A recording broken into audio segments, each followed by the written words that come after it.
bentar, siapa yang ditetapkan masuk neraka di Maryam 71? Apa? Siapa yang ditetapkan masuk neraka di Maryam 71? Kok kamu bilang sama? Kalau kami nggak ditetapkan masuk neraka, kami ditetapkan masuk surga oleh Tuhan Yesus. Iya, ditetapkan masuk Jadi surga, jangan kan? kamu bilang sama. Sejak kapan kita sama dengan kamu? Saya nggak mau sama, saudaraku. Kamu aja yang mau nyamakan. Tapi kamu menyangkal penyaliban Tuhan Yesus. Aduh, parah. Bukan. Makanya dengarkan dulu ucapan saya. Saya bukan menyamakan sama kayak kamu. Saya sama. Terus kenapa kamu bilang tadi sama?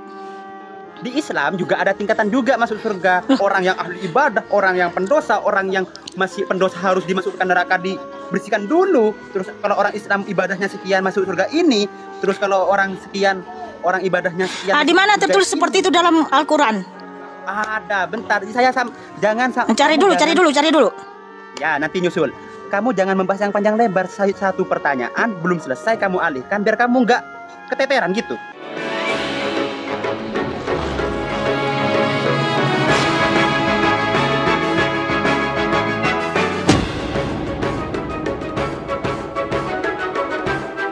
Satu pertanyaan belum selesai kamu alihkan biar kamu nggak keteteran gitu. Nggak ada aku keteteran. Satu selesaikan dulu. Saya nanya dulu kan, dari tadi belum selesai pertanyaannya. Kamu ada dalil yang mengatakan Yesus itu akan menjawab kamu yang pasti masuk surga. Kamu pasti masuk surga. Karena saya sudah menggantikan siksa kalian. Terus kenapa itu kok masuk surga harus disiksa? Kalau memang itu adalah pemiliknya. Terus kenapa? Yesus itu kalau memang pemilik surga. Ya makanya tadi kan sudah gini. Tuhan Yesus itu kan tidak bisa menyangkali firman-Nya, nggak bisa menghapus hukumnya, ya. Jadi gini, kamu harus tahu dulu latar belakang kenapa Tuhan Yesus Kristus mau disiksa, mau memberikan darahnya di atas kayu salib. Ya, dengar dulu anak Abah. Ya. Ya, siap. Kalau dalam iman Kristen, kenapa manusia mengalami kematian? Ada dasarnya. Jadi Tuhan Yesus menciptakan manusia tidak pernah dirancang untuk mati, tapi dirancang untuk hidup kekal bahagia dalam kemuliaannya. Tetapi Tuhan Yesus tidak bisa melanggar atau menyangkali atau menghapus hukumnya. Nah, dulu waktu penciptaan Adam, Tuhan Yesus merancang Adam dan Hawa serta keturunannya hidup kekal bahagia dalam kemuliaannya. Tetapi kenapa Adam dan Hawa dan keturunannya mengalami kematian? Ya, manusia kembali jadi debu tanah, rohnya masuk ke alam maut. Kenapa? Karena Adam dan Hawa melanggar hukum, ya. Tuhan memberikan hukum ya atau larangan di Kejadian 2 ayat 17. Jangan makan buah pohon pengetahuan. Pada hari engkau memakannya, pastilah engkau mati. Ingat ya, pada hari engkau memakannya, pastilah engkau mati. Jadi konsekuensi dari pelanggaran itu mati. Paham? Nah, Adam dan Hawa melanggar. Jadi kalau Adam dan Hawa tidak melanggar, Adam dan Hawa nggak akan mati-mati. Dia tetap hidup kekal bahagia dalam kemuliaan Tuhan Yesus. Tetapi kemudian Adam dan Hawa mengalami kematian karena dia melanggar hukum. Ketika Tuhan sebentar dulu. Ya. Makanya gini, dalam pikiranmu itu jangan kamu apalagi yang saya tanyakan ya gitu. Itu apalagi yang saya tanyakan ya. Kamu buah pengetahuan, buah huldi. Buah huldi. Gini saya tanya dulu. Nggak ada buah huldi itu. Oh, ada di kami itu ada. Iya, dalam Kristen bukan buah huldi. Ya, di kami beda. Ya udah kalau beda ngapain kamu? Ini kompet ke iman kami. Makanya dengar dulu, bentar dulu. Kamu kan harus paham dulu nih kenapa Tuhan Yesus mau menderita untuk kita di atas kayu salib, ya.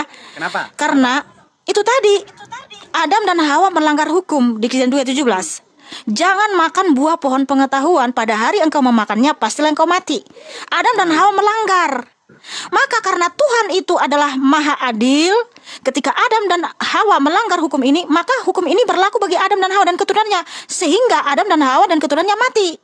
Nah, apakah ketika Adam dan Hawa serta keturunannya mengalami kematian, tubuhnya kembali menjadi debu tanah, rohnya masuk ke alam maut? Kamu tahu alam maut, alam barza itu dunia kematian, itu sudah seperti neraka karena di sana ada nyala api, ya, Lukas 16, ya. Nah kan, manusia itu tersisa di alam maut. Apakah Tuhan? Ya sebentar dulu, kan saya menjelaskan. Gimana sih kamu? Begini. Terus. Sebentar, saya tanya dulu sama kamu. Ketika Adam dan Hawa melanggar hukum itu, lalu Adam dan Hawa mati dan keturunannya serta roh-rohnya di alam maut itu menjerit, Tuhan, kami tersisa di alam maut ini, tolong bangkitkan kami dari sini. Tuhan, kami tersisa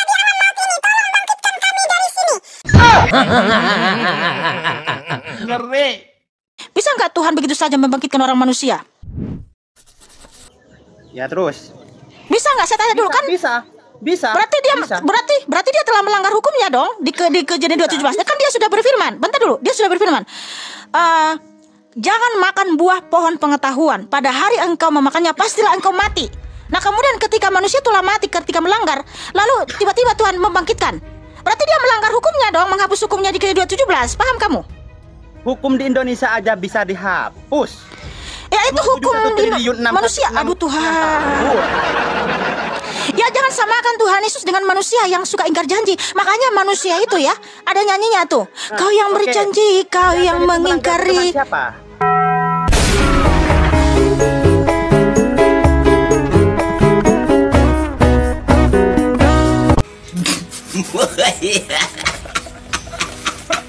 Emang Tuhan Yesus bisa melanggar hukumnya? Kan nggak bisa, saudaraku. Aduh, gimana sih anak Abah ini? Aduh, anak Abah. Adam dan Hawa itu melanggar ke Tuhan siapa namanya? Ke Tuhan Yesus lah, melanggar hukum. Duh, gimana ya cara jelasinnya? Duh, gimana nih ya? Yesus itu berdiri. Ya, adanya kapan?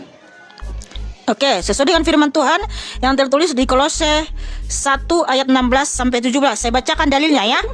Ya. Aduh. Dengar dulu. Nanti saya tanya balik kamu. Nih ketawa kamu cekikikan, giliran ditanya nanti bingung 7 keliling. Oke. Karena di dalam Yesuslah telah diciptakan segala sesuatu yang ada di surga dan yang ada di bumi, yang kelihatan dan yang tidak kelihatan, baik singgasana maupun kerajaan, baik pemerintah maupun penguasa. Segala sesuatu diciptakan oleh Dia itu maksudnya Tuhan Yesus ya. Dan untuk Dia, ya, untuk Tuhan Yesus. Tuhan Yesus ada terlebih dahulu dari segala sesuatu dan segala sesuatu ada di dalam Dia. Jadi Tuhan Yesus itu Dia sudah ada sebelum segala sesuatu ada dan segala sesuatu terkandung di dalam Dia. Oke, pertanyaan yang sama. Sejak kapan Tuhanmu ada? Hah? Tidak ada awalnya, tidak ada akhirnya. Abadan wa anfan. Tidak ada awalnya, tidak ada akhirnya. Di mana tertulis? Di mana itu? Bisa jawab kamu? Ya, di mana tertulis? Kamu nggak bisa jawab itu. Nggak ada awalnya, nggak ada akhirnya. Ya, di mana tertulis? Kasihan, janganlah diketawain gitu. Saya gini. Di mana tertulis? Bentar dulu anak Abah. Di mana tertulis Tuhanmu itu sudah ada sejak kapan? Kamu bilang tidak ada awalnya, tidak ada akhirnya. Di mana tertulis? Di Al-Quran. Surah berapa? Ayat berapa? Kenapa? Surah berapa? Ayat berapa? Saya tidak hafal. Saya bukan tahfidz, tapi saya tahu. Makanya udah aku bilang tadi kan, giliran kita bertanya balik pasti dia pusing 7 keliling.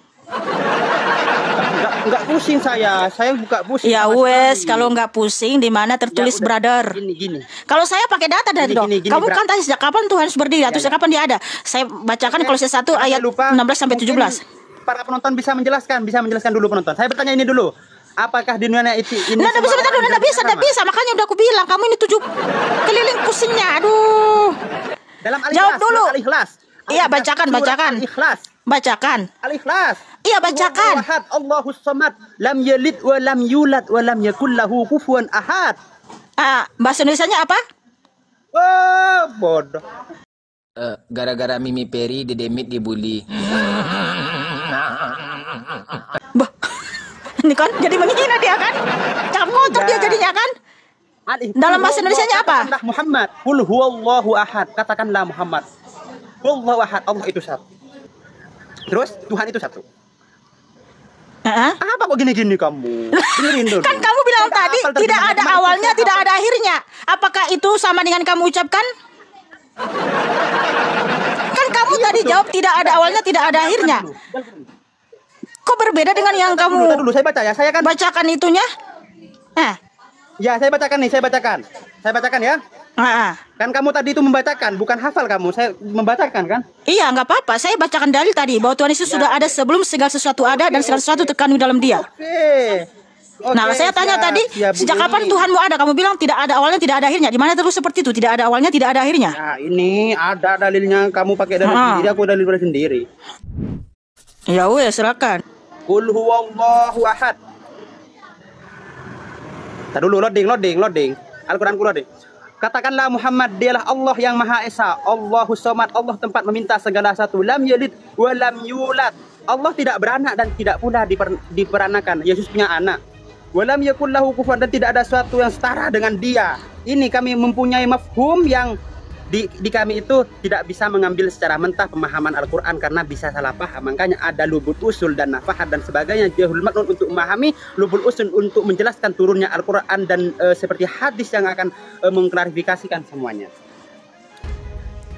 Oke, jadi di sini tidak ada yang setara sama dia di dalam, dan tidak ada sesuatu yang setara dengan dia. Kami ada awalnya dan kami tidak ada akhirnya. Yesus Allah itu tidak sama, makanya tidak ada awalnya, tidak ada akhirnya. Kami tidak bisa menciptakan dunia. Allah itu karena tidak setara, makanya Allah bisa. Itu dalam Islam menjelaskan bahwasannya dalam Islam. Sebentar dulu, nggak usah panjang-panjang. Langsung tudupin saja. Di mana tertulis yang kamu jawab? Dia tidak ada awalnya, tidak ada akhirnya. Di mana tertulis eksplisit seperti itu? Dalam Al-Hadid ayat 3. Dilihat sama kamu. Dan kamu katanya tahu semua. Al-Hadid ayat 3. Ya udah, kamu baca aja sendiri, saudaraku. Oke, bentar ya. Saya buka dulu ya. Tahan dulu. Iya. Ya, ditahan. Ini makanya ini aneh banget orang ini kan, menjelaskan Qurannya harus bawa nama Tuhan Yesus. Jangan ketika imanmu itu harus butuh pengakuan dari Tuhan Yesus dong. Jangan seperti itu. Bismillahirrahmanirrahim. Huwal awwal wal akhir wal zahir wal batin wa huwa bikulli syai'in alim.